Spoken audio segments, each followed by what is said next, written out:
The words or phrases I most overuse are, really? Really? But really, I've been using really only because my girlfriend continuously, when I say things, she goes, really? She does it with this question mark at the end, which I find, at first I found annoying because I thought that she was actually questioning me, but now I understand that it's just the way she talks, and now I find it endearing. Okay, stop taking photos of myself.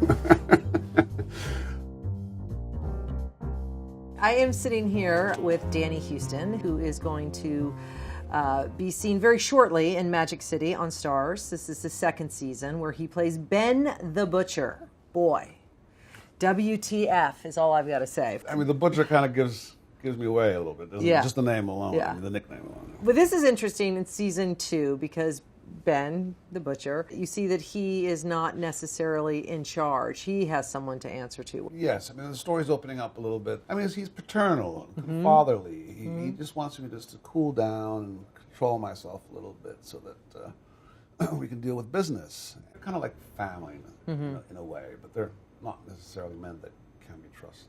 Not family that I would like to be related to, but yeah, I Could understand. be useful from time to time. Yeah, could be useful. Yeah. What is it that speaks to you about it? What's the most fun you have doing this part? You know, I mean, I love to sort of dissect my villains. I mean, literally like take a scalpel out and prod them and see where it is that they feel. And once I can figure that out, I can hopefully form those characters as not as necessarily considering themselves as villainous or bad. But in the case of Ben Diamond, I thought I'd just give that all up. But he's also a little bit of a fallen emperor in a sort of Roman kind of way. He's left Cuba. He's biding his time in Miami. And with that comes a certain lounging around in a sort of reptilian-like fashion by the pool. And that's where his sort of sexual depravity starts to sort of unleash. Do you have any plans to get behind the camera? Because I know in the early part of your career, that's all you were really interested in. Yes, I had before you were dragged in front of the camera, yes, really. I had no ambition to act. My ambition was to direct, and I was just I was in a little bit of a funk. There were years were going by in a kind of seasonless LA state. I was having a lot of meetings, and fellow directors, out of the kindness of their hearts, gave me small little parts, and the next thing I knew, the parts got bigger. And here we are, right? And then I just saw you got cast in Keen. Yes. That's fantastic, with Amy Adams and Christoph Waltz. Oh, that's going to be great. Tim Burton, which that's how I got into acting, was really wanting to work with people that I respect, to see if I could steal any great little tidbits as far as how they approached making their films. And really, that's still my driving force, is to work with people that I respect.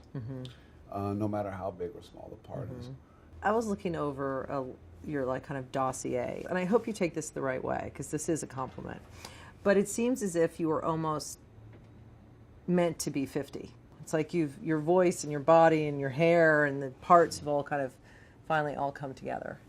Why, thank you. Yes. I suppose maybe it was a little bit of a late bloomer. But it helps to live a little bit. My greatest fear. Regrets. Too many regrets. Not being able to speak to somebody before I can tell them how I really feel. To die maybe without telling the people that are closest to me that I love them or forgive them or that I'm sorry. The talent I would most like to have is, I've always wanted to surf. I started in Australia, and I'm a terrible surfer, but those few seconds that I spend standing on the board suddenly make me understand words like awesome. That's all you get. Au revoir.